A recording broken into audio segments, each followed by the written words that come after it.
Gastric কি বা কেন হয়, এর লক্ষণগুলো কি কি এবং এটা থেকে পরিত্রাণের ইজিয়েস্ট উপায়গুলো কি কি, এই তিনটি সেগমেন্ট নিয়েই আমাদের আজকের এই ভিডিও। আমরা খুব সহজ ভাষায় এবং খুব সংক্ষিপ্ত সময়ে এই বিষয়গুলো সম্পর্কে জানব। আমি ডক্টর কৌশিক আছি আপনাদের সাথে, আর আপনারা দেখছেন ইউটিউব চ্যানেল স্বাস্থ্য বটিকা দ্য বডি ব্লুপ্রিন্ট। গ্যাসের প্রবলেম বা গ্যাস্ট্রিককে চিকিৎসা বিজ্ঞানের ভাষায় বলা হয় গ্যাস্ট্রাইটিস। এটা কোনো মারাত্মক রোগ নয়, তবে হ্যাঁ, দীর্ঘ সময় ধরে গ্যাস্ট্রিক থাকলে সেটা অ্যাসিডিটি, আলসার, টিউমার, এমনকি ক্যান্সারের রূপ নিতে পারে। ওষুধ সেবনে গ্যাস্ট্রিক কেবল সাময়িকভাবে উপশম হয়, কিন্তু আমাদের উচিত স্থায়ী সমাধানের পথ অনুসরণ করা। সেগমেন্ট 1, গ্যাস্ট্রিক কি বা কেন হয়। মানবদেহে খাদ্য পরিপাক প্রক্রিয়ায় স্বাভাবিকভাবে কিছু গ্যাস প্রডিউস হয়, কিন্তু কিছু কারণে যখন এর মাত্রা বেড়ে যায় তখনই একে আমরা গ্যাস্ট্রিক বা গ্যাস্ট্রাইটিস বলে থাকি। মানবদেহের দুটি প্রত্যঙ্গে খাদ্য পরিপাক হয়, 1 পাকস্থলী, 2 অন্ত্র বা ইন্টেস্টাইন। যখন কোনো খাদ্য পাকস্থলীতে প্রবেশ করে তখন পাকস্থলী সেটাকে ডাইজেস্টিভ জুসে পরিণত করতে থাকে।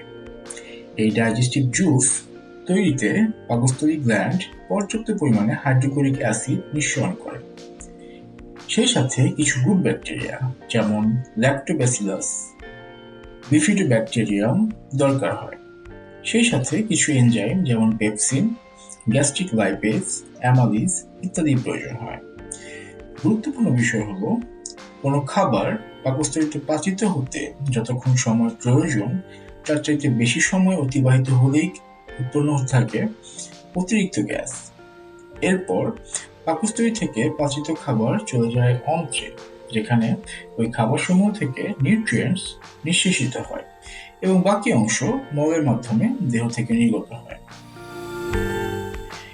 বেশ কিছু ব্যাড ব্যাকটেরিয়ার উপস্থিতি পাকস্থলী আর অন্ত্রের কার্যাবলীতে মারাত্মকভাবে বাধাগ্রস্ত করে। এর মাঝে সবচেয়ে মারাত্মক হলো এই 4টি: 1 হেলিকোব্যাক্টার পাইলোরি, 2 ক্যাম্পিলোব্যাক্টার, 3 স্যালমোনেলা এবং 4 শিগেলা। এগুলো একাধারে গুড ব্যাকটেরিয়াকে যেমন ধ্বংস করে, তেমনি পাকস্থলী ও অন্ত্রের গ্ল্যান্ডের ড্যামেজ সাধন করে, ফলে সৃষ্টি হয় প্রচুর গ্যাস। পাকস্থলীতে উৎপন্ন হওয়া গ্যাস মুখ দিয়ে বের হয়, যাকে আমরা বেলচিং, ঢেকুর, হেঁচকি বিভিন্ন নামে ডেকে থাকি। আবার অন্ত্র থেকে যে গ্যাস সৃষ্টি হয় তা পায়ুপথ দিয়ে বের হয়ে যায়। সেগমেন্ট 2, গ্যাস্ট্রিকের লক্ষণসমূহ কি কি। পেটের উপরিভাগে ব্যথা অনুভূত হতে পারে, খাদ্যনালীতে জ্বালাপোড়া করতে পারে, প্রচুর বেলচিং বা ঢেকুর উঠবে, পায়ুপথ দিয়ে প্রচুর বায়ু নির্গত হতে পারে, পেট সবসময় ভরা ভরা লাগবে, ইভেন অল্প খেলেও। বেশিরভাগ সময় পেট ফুলে যেতে পারে, বমি বমি ভাব হয় বা বমি হতে পারে, ক্ষুধা মন্দা দেখা দিতে পারে। সেগমেন্ট 3, পরিত্রাণের উপায় কি। গ্যাস্ট্রিক থেকে পরিত্রাণের উপায় আদতে খুবই সহজ। মাত্র কয়েকটা খাবার সঠিক নিয়মে খেলেই মুক্তি মিলবে গ্যাস্ট্রিক থেকে। তবে এই খাবারগুলোর কথা বলার আগে আমাদের দৈনন্দিন জীবনে প্রতিদিন আমরা যে খাবার খাই সেটা কিভাবে খাওয়া উচিত সেটা জানা খুব জরুরি। তো খাবার কিভাবে খাবেন? খাবার একটু সময় নিয়ে খেতে হবে। প্রতিটা মিল গ্রহণের জন্য ন্যূনতম 20 মিনিট সময় রাখা উচিত, কারণ 20 মিনিটের আগে আমাদের ব্রেইন বুঝতে পারে না যে আমাদের পাকস্থলীতে ঠিক কতটুকু খাবার প্রবেশ করেছে। এরপর খাবার খুব ধীরে ধীরে চাবাতে হবে। আমাদের মুখের লালা বা স্যালিভাতে খুব গুরুত্বপূর্ণ কিছু ডাইজেস্টিভ এলিমেন্টস থাকে, যা খাদ্য ব্রেকডাউনে গুরুত্বপূর্ণ ভূমিকা রাখে। 3 বেলা বড় বড় মিল খাওয়ার চাইতে ছোট ছোট মিল কয়েকবার খাওয়া উচিত, অর্থাৎ একবারে বেশি পরিমাণে খাওয়ার চাইতে কম পরিমাণে বেশ কয়েকবার খাওয়া উচিত। গ্যাস্ট্রিক থেকে মুক্তি পেতে যেসব খাবার খাওয়া যাবে না: দুধ চা বা দুধযুক্ত কফি, ভাজা পোড়া খাবার, পোড়া তেলে মানে একবারে বেশি ব্যবহৃত তেলে ভাজা খাবার, প্রসেসড ফুড, এরপর আচার, কেচাপ বা মেয়োনিজ, অর্ধসিদ্ধ প্রোটিন, এরপর দীর্ঘদিন ফ্রোজেন অবস্থায় রাখা খাবার, এইসব খাবার খাওয়া যাবে না। গ্যাস্ট্রিক থেকে বাঁচার জন্য যেসব খাবার খেতে হবে সেগুলো যেন প্রোবায়োটিক হয়, অর্থাৎ গুড ব্যাকটেরিয়া সমৃদ্ধ হয়, সেদিকে আমাদের লক্ষ্য রাখতে হবে। এই খাবারসমূহ আমাদের গ্যাস্ট্রোইন্টেস্টাইনের জন্য খুবই উপকারী। এখন আসা যাক কি কি খাবার খেতে হবে। 1 নম্বরে আছে টক দই। সকালে বা রাতে নিয়ম করে 1 থেকে 2 টেবিল চামচ টক দই খেতে হবে। টক দইকে বলা হয় প্রোবায়োটিক এলিমেন্টসের স্টোর হাউস।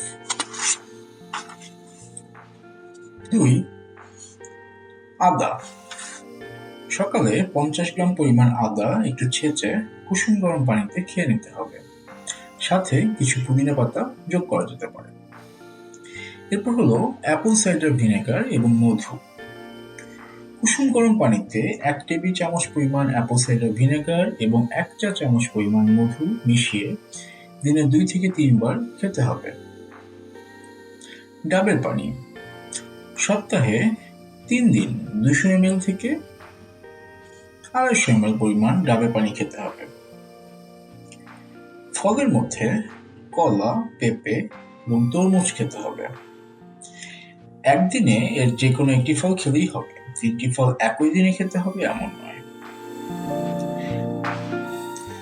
লাঞ্চ বা ডিনারে সালাদ হিসেবে শসা এবং গাজর খেতে হবে। এগুলো দিনের যে কোনো সময় খাওয়া যেতে পারে। তবে যাদের সুগার প্রবলেম আছে তারা দিনে 100 গ্রামের বেশি গাজর খাবেন না। প্রতি 24 ঘন্টায় কমপক্ষে 4 থেকে 5 লিটার পানি খেতে হবে। খাবার খাওয়ার সময় যত কম পরিমাণে পানি খাওয়া যায় সেদিকে লক্ষ্য রাখতে হবে। এছাড়া আমাদের দৈনন্দিন লাইফস্টাইলে কিছু পরিবর্তন আনতে হবে। বিশেষত এই 5টি কাজ অবশ্যই করতে হবে। 1. প্রতি 24 ঘন্টায় 6 থেকে 8 ঘন্টা ঘুমাতে হবে। প্রতিদিন কমপক্ষে 10 থেকে 30 মিনিট হাঁটতে হবে অথবা অন্যান্য ব্যায়াম করতে হবে। যতটুকু সম্ভব স্ট্রেস ফ্রি থাকতে হবে। মানসিক চাপ, টেনশন বা দুশ্চিন্তা আমাদের শরীরের প্রত্যেকটি অঙ্গ প্রত্যঙ্গের জন্য খুবই মারাত্মক। আমরা যারা অফিসে একটানা বসে কাজ করি তাদের উচিত হবে একই ভঙ্গিতে দীর্ঘক্ষণ বসে না থেকে সুযোগ পেলে একটু দাঁড়ানো বা একটু আড়মোড়া ভাঙা। এতে আমাদের দেহে ব্লাড সার্কুলেশন গতি পায়। পেট ভরা থাকলে যদি ঘুমাতে বা শুয়ে পড়তে হয় তবে অবশ্যই বাম কাতে শুয়ে পড়তে হবে। একটি সুস্থ, সুন্দর, রোগমুক্ত এবং দীর্ঘায়ু জীবন আমাদের সকলেরই কাম্য। কিন্তু সেজন্য আমাদেরকে বিভিন্ন রোগ এবং এর প্রতিকার সম্পর্কে জানতে হবে, বুঝতে হবে এবং সেই অনুযায়ী পদক্ষেপ নিতে হবে। জানুন, বুঝুন এবং কনসিস্টেন্টলি সেই অনুযায়ী পদক্ষেপ নিন। ভিডিওটি ভালো লাগলে লাইক, শেয়ার, সাবস্ক্রাইব করুন, বেল আইকনে ক্লিক করুন। ভিডিও কন্টেন্ট সম্পর্কিত কোনো জিজ্ঞাসা বা অভিমত থাকলে কমেন্ট করে জানান।